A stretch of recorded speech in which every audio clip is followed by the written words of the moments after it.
ಶುಭೋದಯ. ನಾವು ಭೀಮ್ ಸೇವಾ ಸಮಿತಿ ಸಂಘಟನೆ ವತಿಯಿಂದ ಶ್ರೀಕಾಂತ್ ರಾವಣ್ಣ ಅಂತ ಸಂಸ್ಥಾಪಕ ರಾಜ್ಯಾಧ್ಯಕ್ಷರು ಹೊಸಕೋಟೆಯಿಂದ ಬಂದಿರ್ತೀವಿ. ಏನು ಈ ದಿನ ನಾವು ವಿಧಾನಸೌಧ ಕರ್ನಾಟಕ ಸರ್ಕಾರ ಕಾರ್ಯದರ್ಶಿಗೆ ನಮ್ಮ ಸಂಘಟನೆ ವತಿಯಿಂದ ಏನು ದೂರು ಕೊಟ್ಟಿದ್ದೀರೋ, ಕರ್ನಾಟಕ ಜಿಲ್ಲೆ ಅತ್ಯಂತ ನಡೆದಿರೋ ಲೋಕಾಯುಕ್ತ ದಾಳಿಯಲ್ಲಿ ಸಿಕ್ಕಿಬಿದ್ದಿರುವ 10 ಇಲಾಖೆ ಅಧಿಕಾರಿಗಳ ಆಸ್ತಿಗಳ ವಿವರಗಳ ಬಗ್ಗೆ ಇವತ್ತಿನ ನಾವು ಸಂಬಂಧಪಟ್ಟ ಏನು ಸರ್ಕಾರ ಪ್ರಧಾನ ಕಾರ್ಯದರ್ಶಿಗಳಿಗೆ ಇವತ್ತಿನ ದೂರು ನೀಡಿರ್ತೇವೆ. ಏನು ಸಿಕ್ಕಿಬಿದ್ದಿರುವಂಥ ಸರ್ಕಾರಿ ಅಧಿಕಾರಿಗಳು ದಾಳಿಯಲ್ಲಿ ಅವ್ರ ಬಗ್ಗೆ ಯಾವ ರೀತಿ ತನಿಖೆ ನಡೆಸ್ತಾ ಇದ್ದಾರೆ, ಯಾವ ರೀತಿ ಅವರು ಬೇಲಿನೇ ಎದ್ದು ಒಲಾಮೆ ಇದ್ದಂಗೆ ಇವತ್ತಿನ ದಿನ ಸರ್ಕಾರದ ಸಾರ್ವಜನಿಕರ ಪರ ಕೆಲಸ ಮಾಡಿದರೆ ಬರ್ತಾ ಇರುವಂಥ ನಮ್ಮ ಹಣನ ಲೂಟಿ ಮಾಡಿ ಅವರ ಐಷಾರಾಮಿ ಜೀವನಕ್ಕೋಸ್ಕರ ಜನರು ಪ್ರಾಣ ಹಿಂಡ್ತಾ ಇರುವಂಥ ಲೂಟಿ ಮಾಡ್ತಾರೆ. ಅವ್ರ ಬಗ್ಗೆ ಯಾವ ರೀತಿ ಕಾನೂನು ಕ್ರಮ ಜರುಗಿಸ್ತಾ ಇದ್ದಾರೆ ಅಂತ ಹೇಳ್ಬಿಟ್ಟು ಇವತ್ತಿನ ನಾವು ಗಮನ ಕೊಟ್ಟಿದ್ದೀರಿ. ಆದಷ್ಟು ಬೇಗ ಏನು ದಾಳಿಯಲ್ಲಿ ಸಿಕ್ಕಾಕೊಂಡಿರೋ ಪ್ರತಿಯೊಬ್ಬರ ಮೇಲೇನೂ ಕಾನೂನು ಕ್ರಮ ಜರುಗಿಸಿ ಅವ್ರನ್ನ ನಮ್ಮ ಏನು ಪ್ರತಿಯೊಬ್ಬ ಎಲ್ಲ ನಮ್ಮ ರಾಜ್ಯದ ಜನತೆಗೆ ಅವ್ರ ಮೇಲೆ ಏನು ಕ್ರಮ ಜರುಗಿಸಿದ್ರೆ ಅಂತ ಗಮನಕ್ಕೆ ನೀಡಬೇಕಂತ ಇವತ್ತಿನ ದಿನ ನಾವು ಏನು ಸರ್ಕಾರ ಕಾರ್ಯದರ್ಶಿಗಳಿಗೆ ನಾವು ದೂರು ನೀಡಿರ್ತೇವೆ.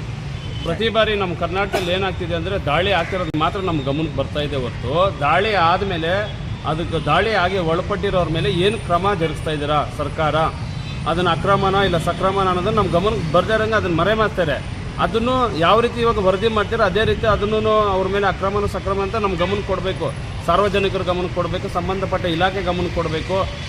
ಆ ರೀತಿ ಕೊಟ್ಟಿಲ್ಲ ಅಂದರೆ ಮುಂದಿನ ದಿನಗಳಲ್ಲಿ ಬರುವ ದಿನಗಳಲ್ಲಿ ಬೃಹತ್ ಮಟ್ಟದ ಒಂದು ದೊಡ್ಡ ಒಂದು ಹೋರಾಟದ ಮುಖಾಂತರ ಸರ್ಕಾರಕ್ಕೆ ಬಿಸಿ ಮುಗಿಸ್ಬೇಕಾಗುತ್ತೆ. ಮತ್ತು ಏನು ಈ 10 ಜನ ಅಧಿಕಾರಿಗಳನ್ನ ಏನು ಈ 10 ಜನ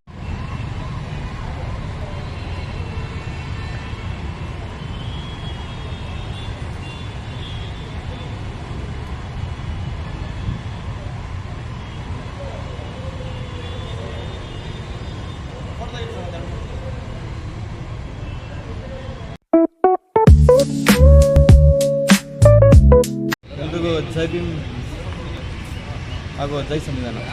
ನಮಸ್ತೆ ಬಂಧುಗಳೇ, ನಾನು ಧ್ರುವ ಅಂತ ಮಾತಾಡ್ತಾ ಇದ್ದೀನಿ. ನಾನು ಈ ದಿನ ವಿಧಾನಸೌಧಕ್ಕೆ ಆಗಮಿಸಿದ್ದು ವಿಧಾನಸೌಧದ ಮುಖ್ಯ ಕಾರ್ಯದರ್ಶಿಗೆ ನಾವೊಂದು ಪತ್ರವನ್ನು ಮನವಿ ಕೊಡ್ತೀವಿ. ಇವತ್ತು ವಿಚಾರ ಏನಪ್ಪ ಅಂತಂದರೆ, ಇತ್ತೀಚಿನ ದಿನಗಳಲ್ಲಿ ಟೋಟಲ್ಲು 10 ಇಲಾಖೆಗಳಿಂದ 10 ಅಧಿಕಾರಿಗಳ ಮೇಲೆ ಲೋಕಾಯುಕ್ತ ದಾಳಿ ಆಗುತ್ತೆ. ಆ ಒಂದು ವಿಚಾರ ನಾವು ಮಾಧ್ಯಮ ಮಿತ್ರರ ಒಂದು ಮಾಧ್ಯಮ ರಂಗದ ಮುಖಾಂತರ ನಮಗೆ ವಿಚಾರ